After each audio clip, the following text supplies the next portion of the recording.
बड़ी खबर आपको बता रहे हैं। आज मतगणना होने जा रही है। सुबह 8 बजे से मतगणना शुरू हो जाएगी। तो साथ ही आपको बता दें, लोकसभा की 543 सीटों पर नतीजों का काउंटडाउन आज 8 बजे से शुरू होगा और आज बेहद बड़ा दिन है, जहां पर आज देश की किस्मत का फैसला होगा। 51 पार्टियों के 8,360 प्रत्याशियों का भाग्य का फैसला आज होने जा रहा है। लोकसभा चुनाव 2024 का आज जनादेश आएगा। आपको बता दें कि लोकसभा चुनाव 2024 अंजाम तक पहुंचने वाला है। कुछ ही घंटों में वोट की गिनती शुरू होगी।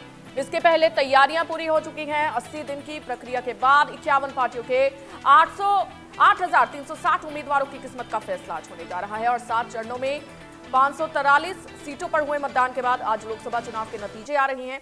इसके साथ ही साफ हो जाएगा कि देश के सिंहासन पर, देश की सत्ता पर जनता ने किसको काबिज किया है। एक तरफ एनडीए है तो दूसरी तरफ इंडिया गठबंधन है। हालांकि एग्जिट पोल्स ने एक बार फिर से मोदी सरकार की वापसी का अनुमान जताया है। चुनाव आयोग सुबह 8 बजे वोट्स की गिनती शुरू करेगा और सबसे पहले पोस्टल बैलेट की गिनती होगी और उसके बाद ईवीएम के वोट्स गिने जाएंगे। तो लोकसभा चुनाव के साथ आज आंध्र प्रदेश और ओडिशा विधानसभा चुनाव के भी नतीजे घोषित होंगे। तो ये बड़ी खबर आपको बता रहे हैं, जहां पर आज सुबह 8 बजे से मतगणना शुरू हो जाएगी।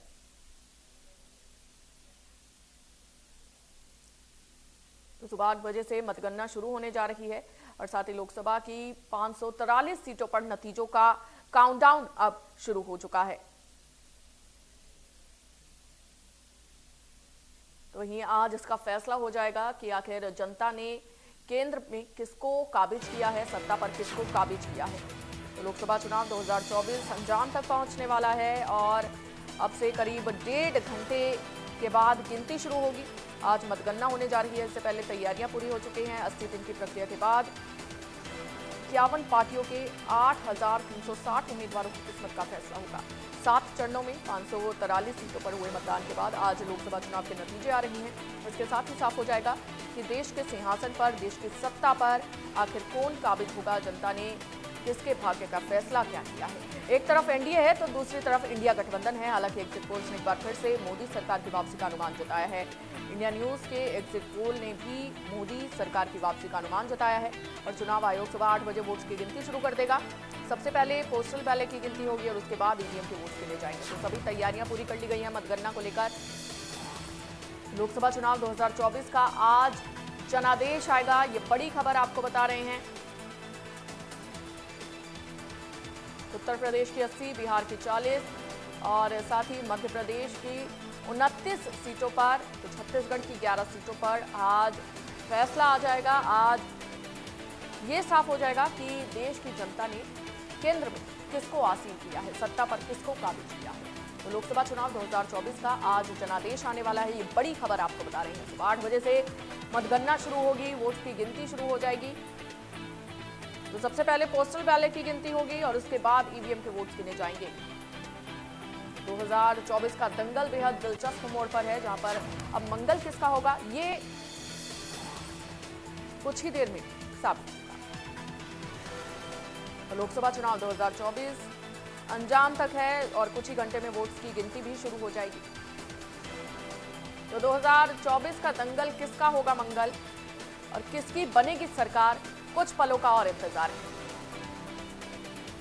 तो सांसें भी अब थमेंगी और धड़कनें भी बढ़ेंगी और साथ ही ये भी साफ हो जाएगा कि आखिर जनता ने किसकी किस्मत का क्या फैसला किया है। उसके बाद ईवीएम के वोट गिने जाएंगे। तो पोस्टल बैलेट की गिनती होगी, उसके बाद ईवीएम के वोट गिने जाएंगे। ये बड़ी खबर आपको बता रहे हैं। पहले वोट से लेकर फाइनल रिजल्ट तक हर अपडेट इंडिया न्यूज पर आपको दिखेगा, जहां पर इंडिया न्यूज पर 24 के फैसले की महा कवरेज आज पूरा दिन हम आपको दिखाएंगे। मध्य प्रदेश की 29 और छत्तीसगढ़ की 11 सीटों पर आज पल पल का अपडेट आपको इंडिया न्यूज मध्य प्रदेश छत्तीसगढ़ देगा। तो साथ ही आपको बता दें, पूर्व सीएम भूपेश बघेल समेत तमाम दिग्गजों को फैसले का इंतजार है। पहले वोट से लेकर फाइनल रिजल्ट तक हर अपडेट इंडिया न्यूज आपको देता रहेगा। इंडिया न्यूज पर 24 के फैसले की महा कवरेज आज पूरा दिन चलेगी। मध्य प्रदेश की 29 और छत्तीसगढ़ की 11 सीटों पर आज फैसले आएंगे। सिंधिया, शिवराज सिंह चौहान, नकुल नाथ समेत तमाम दिग्गजों के आज भाग्य का फैसला होगा। पूर्व से भूपेश बघेल समेत तमाम दिग्गजों को फैसले का बेसब्री से इंतजार है। तो पहले वोट से लेकर फाइनल रिजल्ट तक पल पल का अपडेट इंडिया न्यूज आप तक पहुंचाता रहा है और आज मतगणना होनी है, जिसका पल पल का अपडेट इंडिया न्यूज आप तक पहुंचाता रहेगा। तो लोकसभा चुनाव 2024 अंजाम तक पहुंचने वाला है। कुछ ही घंटों में वोट्स की गिनती शुरू होगी और इससे पहले तैयारियां पूरी हो गई हैं। 80 दिन की प्रक्रिया के बाद 51 पार्टियों के 8,360 उम्मीदवारों की किस्मत का फैसला होगा। 7 चरणों में 543 सीटों पर हुए मतदान के बाद आज लोकसभा चुनाव के नतीजे आ रहे हैं और इसके साथ ही साफ हो जाएगा कि देश के सिंहासन पर कौन काबिज होगा। एक तरफ एनडीए है, दूसरी तरफ इंडिया गठबंधन है, विपक्षी गठबंधन है। हालांकि एग्जिट पोल्स ने एक बार फिर से मोदी सरकार की वापसी का अनुमान जताया है। इंडिया न्यूज के एग्जिट पोल के अनुसार तीसरी बार केंद्र में मोदी सरकार बनेगी। तो वहीं चुनाव आयोग सुबह 8 बजे वोट्स की गिनती शुरू करेगा। सबसे पहले पोस्टल बैलेट की गिनती होगी और उसके बाद ईवीएम के वोट्स गिने जाएंगे।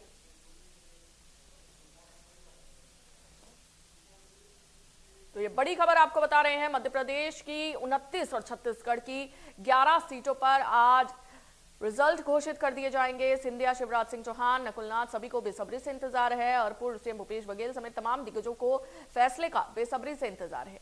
तो पहले वोट से लेकर फाइनल रिजल्ट तक पल पल का अपडेट इंडिया न्यूज अपने दर्शकों तक पहुंचाता रहा है। इंडिया न्यूज पर 2024 के फैसले की महा कवरेज आज पूरा दिन चलेगी। तो मध्य प्रदेश की 29 और छत्तीसगढ़ की 11 सीटों पर आज फैसले घोषित किए जाएंगे। सिंधिया, शिवराज सिंह चौहान, नकुलनाथ समेत तमाम दिग्गजों के भाग्य का फैसला आज होने जा रहा है। तो पूर्व सीएम भूपेश बघेल समेत तमाम दिग्गजों को आज फैसले का इंतजार और पहले वोट से लेकर फाइनल रिजल्ट तक का अपडेट इंडिया न्यूज अपने दर्शकों तक पहुंचाता रहेगा। तो लोकसभा चुनाव 2024 अंजाम तक पहुंचने वाला है। कुछ ही घंटों में वोट्स की गिनती शुरू होगी। इससे पहले तैयारियां पूरी हो चुकी हैं। 80 दिन की प्रक्रिया के बाद 51 पार्टियों के 8,360 उम्मीदवारों की किस्मत का फैसला होगा। 7 चरणों में 543 सीटों पर हुए मतदान के बाद आज लोकसभा चुनाव के नतीजे आ रहे हैं और इसके साथ ही साफ हो जाएगा कि देश के सिंहासन पर कौन काबिज होगा, देश की सत्ता पर कौन काबिज होगा।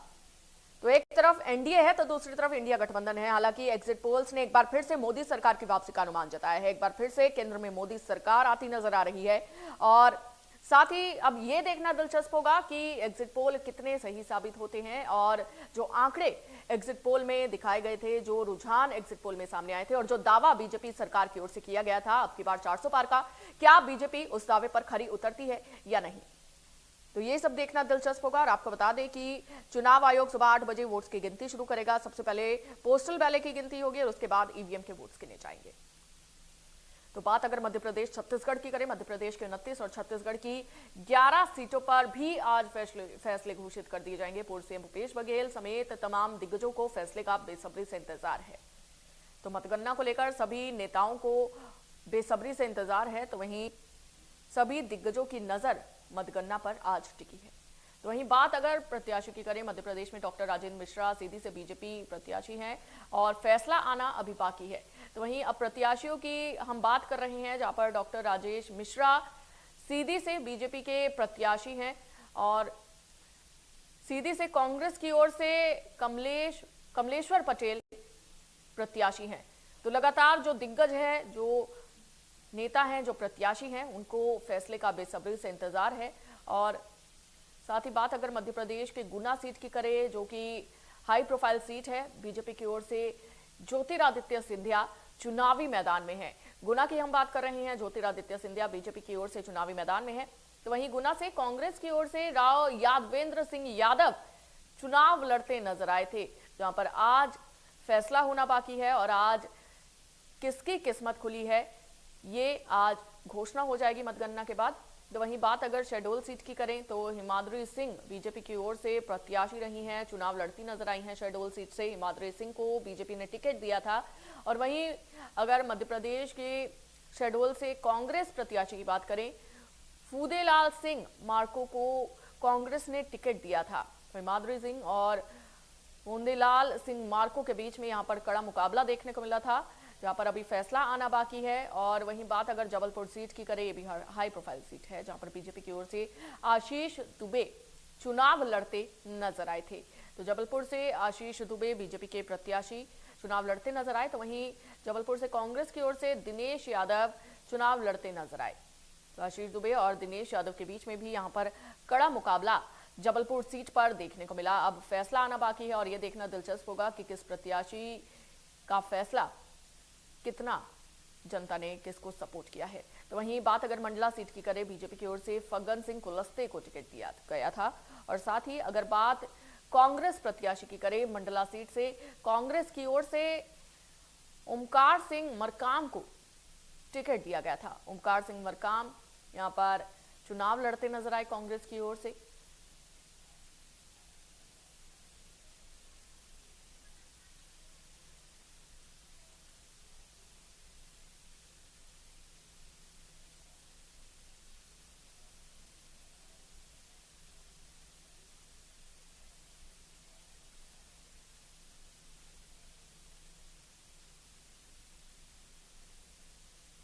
अब सीधे आपको धार लिए चलते हैं जहां पर हमारे संवाददाता मोहम्मद अंसार हमारे साथ जुड़ चुके हैं। मोहम्मद अंसार, मतगणना शुरू होने वाली है, क्या कुछ तैयारियां कर ली गई?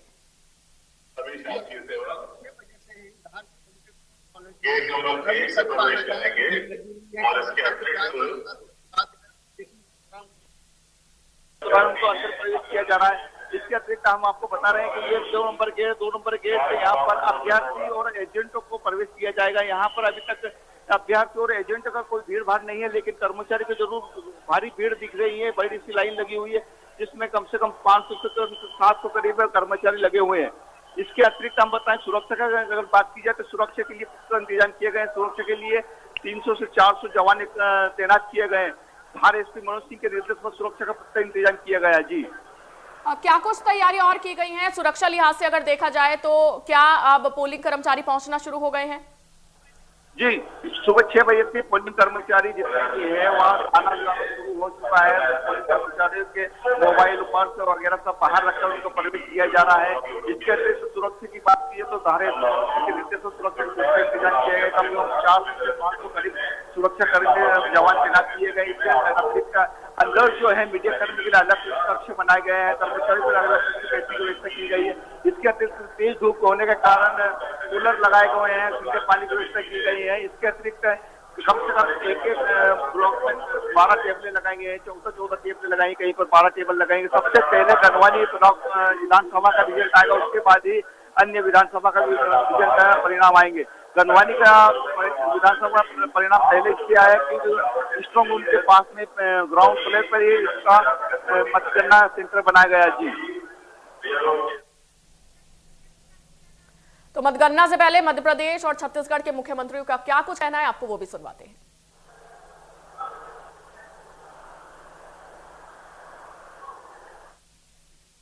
हम सबका सौभाग्य है उज्जैन में बाबा जय गुरुदेव श्रीमान परम पूज्य उमाकांत जी तिवारी साहब का अपना कार्यक्रम चल रहा है और देश भर से जय गुरुदेव के अनुयायीगण यहाँ आए हुए हैं। मैं उन सबका स्वागत करता हूँ। उज्जैन का क्षेत्रीय विधायक होने के नाते से, सरकार का मुख्यमंत्री होने के नाते से भी मुझे तो हमने जिस दिन चुनाव हुआ था उसी दिन से कह रहे थे। ये अलग बात है कि विपक्षी मानने को तैयार नहीं, ना ये 2014 में मान रहे थे, ना 19 में मान रहे, ना आज मान रहे हैं। और जिस ढंग से व्यवहार कर रहे अराजकता उत्पन्न कर रहे हैं। चुनाव आयोग की निष्पक्षता पे कभी दुनिया में किसी ने प्रश्न खड़ा नहीं किया है, लेकिन ये छोटे मन के, छोटी भावना से एक स्वस्थ खेल मनोदशा के माध्यम से मैं अपील करना चाहूँगा आपसे भी कि वो अगर पराजित हो रहे हैं तो अपना आत्मावलोकन करें। अपने लिए अगला चुनाव फिर आएगा 5 साल बाद, उसमें क्या दिक्कत है? हाँ, नहीं, हम लोग भी खेले हैं। हम लोग भी प्रीमियर लीग खेले हैं, तो उसका रिजल्ट 4 जून को आने वाला है और हम लोग को पूरा विश्वास है कि हम लोग 400 रन बनाने वाले। वो तो अब हार का ठिकरा कहीं ना कहीं फोड़ेंगे ही। अब आज तो एग्जिट पोल को बता रहे हैं 4 तारीख के बाद ईवीएम में भी। तो चलिए हम अपने संवाददाता का रुख कर लेते हैं। शहडोल से कृष्णा हमारे संवाददाता हमारे साथ बने हुए हैं। कृष्णा, शहडोल में मतगणना को लेकर क्या कुछ तैयारियां की गई हैं? देखिए, शहडोल जो लोकसभा चुनाव है पूरे देश में उसका अंतिम पड़ाव का दौर आ चुका है। मैं सब मौजूद हूँ जहाँ पे मतगणना स्थल है। शहडोल का पॉलिटेक्निक यहाँ पे कॉलेज है, यहीं पे पूरी मतगणना की व्यवस्था की गई है। सबसे बड़ी बात बता दूं, यहाँ पर जो है मुख्य जो मुकाबला बीजेपी और कांग्रेस के बीच में है। देख सकता हूँ तो आप यहाँ देख सकते हैं सामने तस्वीरों में लगातार यहाँ पे अलाउंस के माध्यम से यहाँ पे मतगणना टेबल पे पहुंचने के लिए यहाँ पे कर्मचारियों को कहा जा रहा है और तैयारी पूर्ण करने के लिए। अगर सुरक्षा की बात की है तो यहाँ सुरक्षा के लिए व्यापक इंतजाम किए गए। लगभग पूरे शहडोल अगर लोकसभा क्षेत्र की बात कर लो तो यहाँ 1000 ज्यादा जवान तैनात है सुरक्षा को लेकर। वही बात अगर बात कर लूं, अगर यहाँ पे मतगणना 8 बजे से स्टार्ट हो जाएगी, सबसे पहले बैलेट पेपर की गणना की जाएगी, उसके बाद यहाँ ईवीएम के पैकेट खोला जाएगा, इसके बाद मतगणना होगी। जी कृष्णा, क्या पोलिंग कर्मचारियों के आने का सिलसिला शुरू हो चुका है? जी, जैसे मेरे पीछे आप देख सकते हैं अलाउंस किया जा रहा है कृष्णा, मैं चाहूंगी आप पैन करके तस्वीरें दिखाएं हमारे दर्शकों को। ये देख सकते हैं आप तस्वीर, थोड़ा यहाँ पे देख सकते हैं, यहाँ पे पॉलिटिकल ग्राउंड, मैं इस ग्राउंड के बाहर ही खड़ा हूँ क्योंकि अंदर जाने की अनुमति हमें नहीं है। हम बाहर ही से यहाँ पे लाइव कर रहे हैं। जो तस्वीर आप देख सकते हैं कि लगातार यहाँ पे जो सुरक्षा है या फिर स्वास्थ्य विभाग के आला अधिकारी जो मौके पहुंच चुके हैं, गर्मी बहुत ज्यादा है और यहाँ पे हीट बहुत ज्यादा, तापमान भी बहुत रही है। कहीं ना कहीं यहाँ पे स्वास्थ्य विभाग का अमला भी तैनात है, कर्मचारी जो सुरक्षा के लिए वो भी तैनात है और लगातार यहाँ पे अनाउंस किया जा रहा है कर्मचारी एकदम केवल पहुंच जाए। जी कृष्णा, बात अगर शेड्यूल सीट से राजनीतिक समीकरण की करें तो किस तरह के रिजल्ट आने का अनुमान जताया जा रहा है? हालांकि एग्जिट पोल दिखा रहा है एनडीए सरकार को बढ़त, लेकिन अगर बात शेड्यूल सीट की अगर पर्टिकुलर करें तो क्या राजनीतिक समीकरण बनते नजर आ रहे हैं? देखिए, शेड्यूल सीट की बात कर लो तो यहाँ पे आदिवासी बहुल इलाका है और यहाँ पे आदिवासियों की संख्या बहुत ज्यादा पाई जाती है। यहाँ पर जो भी फैक्ट काम करेगा वो आदिवासी वोटर ही काम करेगा। लेकिन सबसे बड़ी बात बता दूंगा कि शहडोल जिले में चाहे विधानसभा चुनाव चाहे लोकसभा चुनाव हो, वहां पे कैंडिडेट का महत्व कम रह जाता है। देश और प्रदेश में जो सरकारें काम कर रही है उसके आधार पर यहाँ पे लोग नेता अपने चुनते हैं और यहाँ वोट देते हैं। लेकिन अगर किसी लोकल शहडोल में अगर किसी एरिया में या फिर छोटे मोटे एरिया पूछ लिया जाए कि यहाँ पे यहाँ का सांसद कौन है, यहाँ का विधायक कौन खड़ा है, तो इसको नाम नहीं पता होता। लेकिन सीधे बोलते हैं या तो भारत की जो सरकार है या फिर देश प्रदेश में सरकार उसकी बात करते हैं, तो कैंडिडेट का मात्रा कम रह जाता है। हालांकि सीधी टक्कर यहाँ पे बीजेपी कांग्रेस के बीच में और दोनों ही पार्टियों में जो यहाँ पे जो कांग्रेस के जो विधायक थे पुष्पाराज, उनको टिकट दिया गया लोकसभा चुनाव के लिए, क्योंकि वो विधायक इकलौते यहाँ पे ऐसे विधायक हैं जो पुष्पाराज से हैं और पूरे विधानसभा क्षेत्र में सिर्फ कांग्रेस के विधायक है जिनको इस पर लोकसभा टिकट दिया गया है। अगर मैं बीजेपी समीकरण की बात करूँ यहाँ पर, तो कांग्रेस की जो हिमाचल सांसद है हिमाचल सिंह है, वो भी कहीं ना कहीं कांग्रेस के दिग्गज घरों से आती है, लेकिन वो बीजेपी ज्वाइन करने के बाद उन्होंने बीजेपी कांग्रेस के घर से है, लेकिन कहीं ना कहीं बीजेपी ज्वाइन करने के बाद 2019 में पहाड़ी पर चुनाव जीती। इस बार फिर पार्टी ने विश्वास आगे तीन लिया और ये पूरी समीकरण है कि यहाँ पे बता रहा हूँ कैंडिडेट का महत्व कम रह जाता है। देश में जो सरकार काम करी वो यहाँ पे लोग उसकी वोट लेते हैं। जी ठीक है, रायपुर में हमारे संवाददाता जगजीत का रुख कर लेते हैं। जगजीत, रायपुर में किस तरह की तैयारियां मतगणना को लेकर कर ली गई हैं, जहां पर अब 8 बजे से मतगणना शुरू हो जाएगी, क्या कुछ तैयारियां हैं? जी बिल्कुल, देखिए 8 बजे से मतगणना प्रारंभ हो जाएगी और मतगणना प्रारंभ होते ही सबसे पहले देखिए बैलेट पेपर की जो पोस्टल की होगी, उसके बाद फिर अन्य उसके बाद होगी। तो आप देख सकते हैं इस वक्त हम रायपुर के सेजबहार इंजीनियरिंग कॉलेज पे मौजूद है, जहां मतगणना होनी है। कुल 135 टेबल में मतगणना होगी। प्रत्येक विधानसभा में 14 टेबल रखे गए हैं। गर्मी से बचाव के लिए विश्वसावर कूलर की व्यवस्था की गई है। और देखिए, सबसे पहले मैं आपको बता दूं कि सुबह 8 बजे से पोस्टल मतों की गणना होगी और उसके बाद फिर जो है कि लगातार जो गणना की जाएगी। तो इसको लेकर के देखिए सुरक्षा व्यवस्था यहाँ पर पुख्ता इंतजाम किए गए हैं और लगातार 3 लेयर में इसकी सुरक्षा व्यवस्था की गई है। और रायपुर ग्रामीण, रायपुर पश्चिम, रायपुर उत्तर, आरंग 7 विधानसभा सीटें यहाँ आती हैं। 7 विधानसभा सीटों को लेकर के विधानसभाओं को लेकर के रायपुर लोकसभा में ये मतगणना प्रारंभ की जा रही है। सुरक्षा व्यवस्था की अगर बात करें तो हमारे साथ देखिए कृष्ण राठौर जी है, पूर्व एसपी है यहाँ के। कृष्ण जी, क्या तैयारियां की गई है सुरक्षा के लिहाज से समझा जाए? और चुनाव आयोग के जो दिशा निर्देश है उसके परिपालन में जितने भी जो अपने मतगणना केंद्र है उसमें 3 लेयर की सुरक्षा व्यवस्था लगाई गई है। जो इनर कार्डर है वो सेंट्रल पैरामिलिट्री फोर्स की जो सीआरपीएफ है इसकी पूरा एक कंपनी लगी हुई है। इसके अलावा जो बीच कार्डर जो 100 मीटर के जो घेरा है वहाँ पर छत्तीसगढ़ आर्म्ड फोर्स का बल लगा है। इसके अलावा जो आउटर कार्डर है जो परिसर है उसके इनर पेरिफेरी और आउटर पेरिफेरी में जिला बल का लगा हुआ है। इसके अलावा जो फिक्सिंग के लिए अलग अलग जो विधानसभा जो 7 विधानसभा है और जो मतगणना अधिकारी जो जा रहे हैं उसके लिए अलग से बल लगाई गई है। उसके लिए भी 2 लेयर लगाए गए। आउटर लेयर में जनरल फिक्सिंग कर रहे हैं। इसके अलावा फिर यहाँ पर जो है बारीकी से फिक्सिंग करके जो प्रतिबंधित वस्तुएं हैं जो कि चुनाव आयोग के दिशा निर्देश प्रतिबंधित किए गए हैं दिशा निर्देश पर, तो चेकिंग करके यहाँ पर रोका जा रहा है और प्रॉपर फिक्सिंग करके ही अंदर जाएगा। इस प्रकार से जो मीडिया वाला रूम है, ऑब्जर्वर का सेट है, अलग अलग जितने भी महत्वपूर्ण पॉइंट है सभी में पर्याप्त बल लगाए गए हैं और चेकिंग लगातार चल रही है। बिल्कुल, देखिए 3 लेयर में चेकिंग है और जिस तरीके से ARO ये सभी जो लोग हैं ये पहला चेकिंग का दौर है, यहाँ से जा रहे हैं, कलेक्टर साहब भी जा रहे हैं। कलेक्टर साहब, सुरक्षा क्या पूरी व्यवस्था है? बिल्कुल, आपका कलेक्टर रायपुर से गौरव सिंह, जैसे कि आपने सुना कि आखिर रायपुर के उस जो मतगणना स्थल है वहाँ पर क्या व्यवस्था की गई है। तो लगातार जिस प्रकार से छत्तीसगढ़ में 8 बजे से मतगणना प्रारंभ होगी, पहले पोस्टल की होगी, उसके बाद फिर जो है पेपर की होगी। तो इस तरीके की तैयारियां की गई है और सुरक्षा के लिहाज से अगर समझा जाए तो 3 लेयर यहाँ पर व्यवस्था की गई। ठीक है जगजीत, आपके पास लौटेंगे। धार से हमारे संवाददाता मोहम्मद अंसार लगातार हमारे साथ बने हुए हैं, उनका रुख कर लेते हैं। मोहम्मद अंसार, धार लोकसभा की अगर बात करें, राजनीतिक समीकरण किस तरह से समझे जाए? जी, धार जिले की राजनीतिक समीकरण की बात करें तो यहाँ पर जो बीजेपी से पूर्व सांसद सावित्री ठाकुर को बीजेपी ने मैदान में उतारा। सावित्री ठाकुर के पिछले कार्यकाल का बहुत अच्छा काम किया है जनता के लिए, उसी काम को लेकर जनता के सामने उतरी है।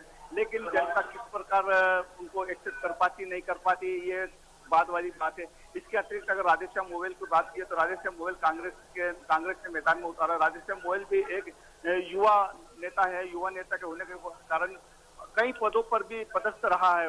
कांग्रेस पार्टी ने उन पर विश्वास जताया है और उमंग सिंगर नेता प्रतिपक्ष उनके बहुत करीबी माने जाते हैं, इसलिए भारी टक्कर मानी जाती है इसलिए धार जिले में। जी मोहम्मद अंसार, क्या धार सीट पर जातीय समीकरण साधने की भी कोशिश की गई है पार्टियों की ओर से? जातीय समीकरण की बात की जाए तो धार महू लोकसभा सीट के अंतर्गत आदिवासी जो बहुल्य क्षेत्र है, आदिवासी बहुल्य क्षेत्र होने के कारण सबसे ज्यादा बहुमत आदिवासियों का है। उसके अतिरिक्त पाटीदार समाज और यादव समाज, मुस्लिम समाज, लेकिन सबसे ज्यादा बहुल्य क्षेत्र है तो वो आदिवासी क्षेत्र है। जी ठीक है, कृष्णा का रुख कर लेते हैं। कृष्णा, क्या शहडोल सीट पर भी जातीय समीकरण साधने की कोशिश पार्टियों की ओर से की गई है?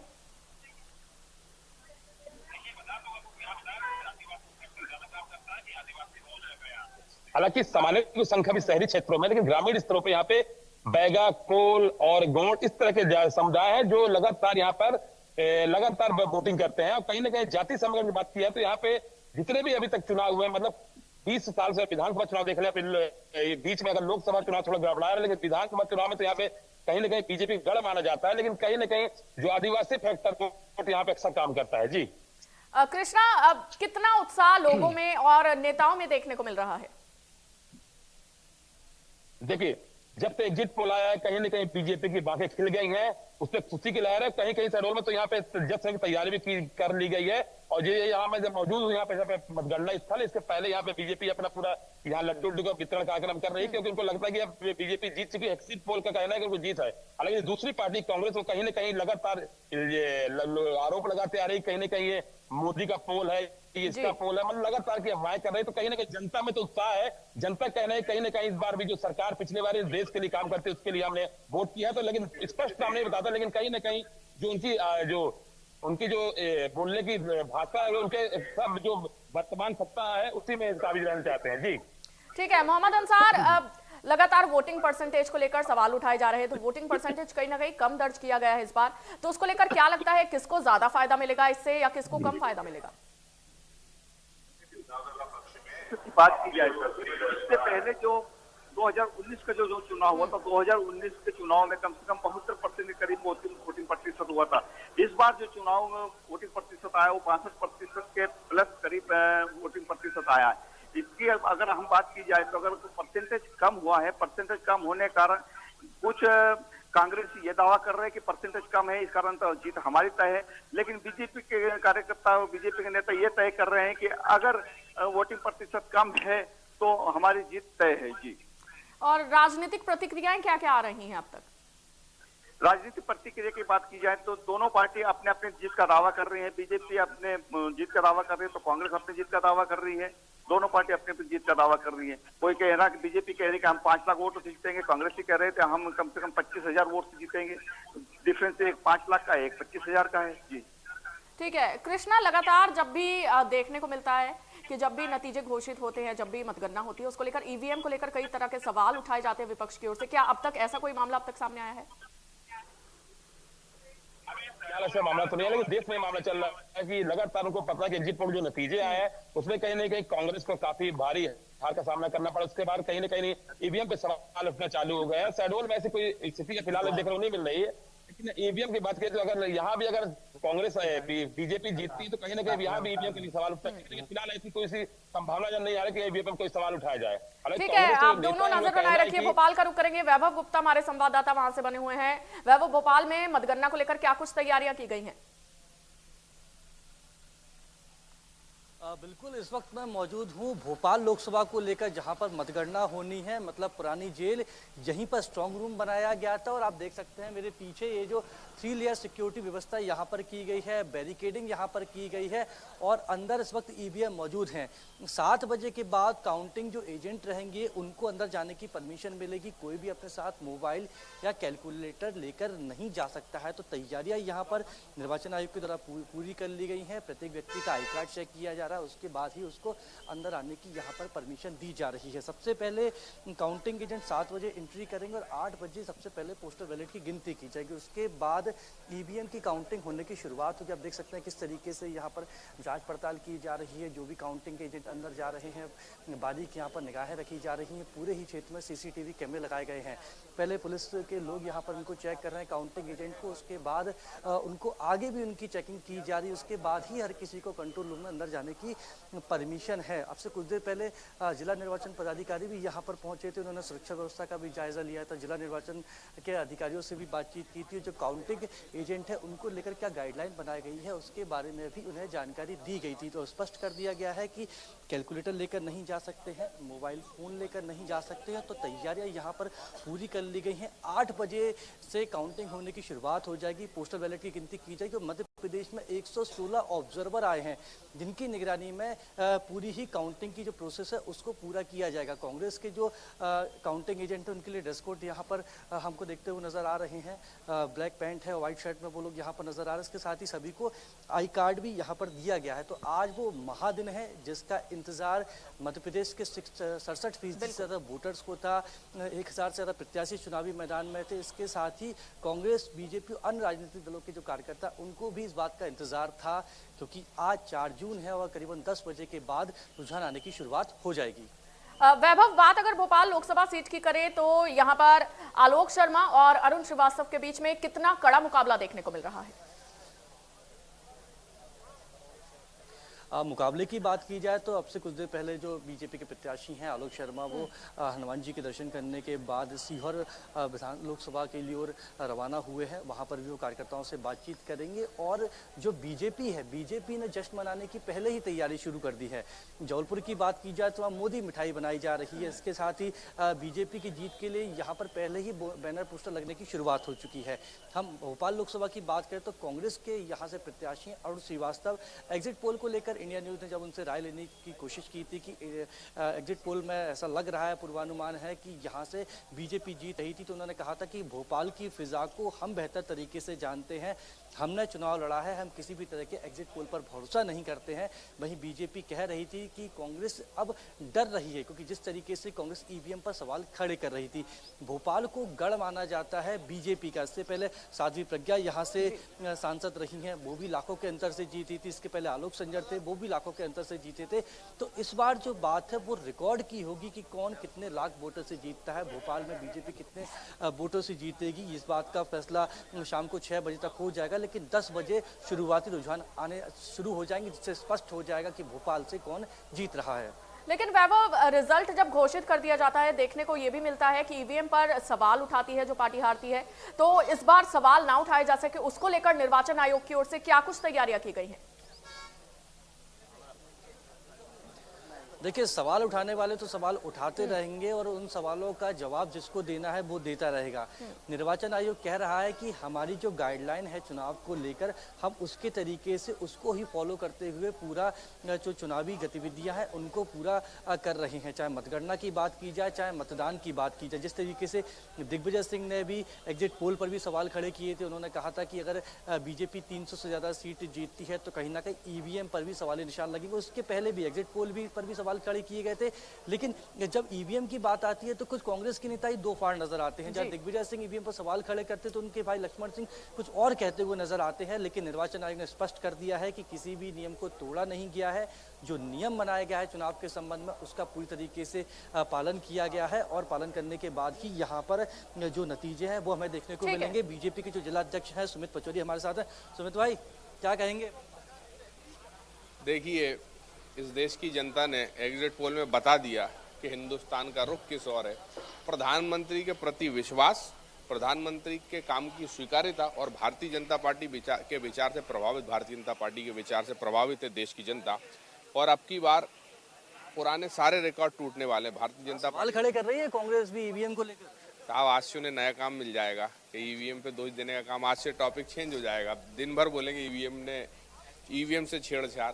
कुल मिलाकर आप भी जानते हैं कि भारतीय जनता पार्टी पर, प्रधानमंत्री नरेंद्र मोदी जी पर इस देश की जनता का बड़ा विश्वास है और उनके कामों पर विश्वास है। जश्न की तैयारी कैसी है? कितने लड्डू बन रहे हैं? भारी भरकम जश्न की तैयारी। भोपाल ही नहीं, मध्य प्रदेश ही, देश का एक एक कार्यकर्ता अपनी तरफ से हर्षोल्लास है इस उत्सव को मनाने के लिए। ये थे हमारे साथ बीजेपी के जिला अध्यक्ष सुमित पचौरी और कह रहे हैं कि तैयारी हमने पूरी कर ली है। जैसे ही परिणाम आने शुरू हो जाएंगे उसके बाद बीजेपी के जो नेता हैं, कार्यकर्ता हैं, वो जश्न मनाते हुए नजर आएंगे। बिल्कुल वैभव, अब रुझान कुछ ही देर में आने शुरू हो जाएंगे और ऐसे में लगातार जो राजनीतिक पार्टियां हैं उनमें भी उत्साह देखने को मिल रहा है। जहां एक और बीजेपी की ओर से दावा किया जा रहा है कि तीसरी बार केंद्र में बीजेपी की सरकार बनेगी, तो वहीं इंडिया गठबंधन की ओर से भी कहा जा रहा है कि जो एग्जिट पोल सामने आए हैं उसके नतीजे उलट होंगे। बहुत शुक्रिया वैभव आपका जानकारी के लिए।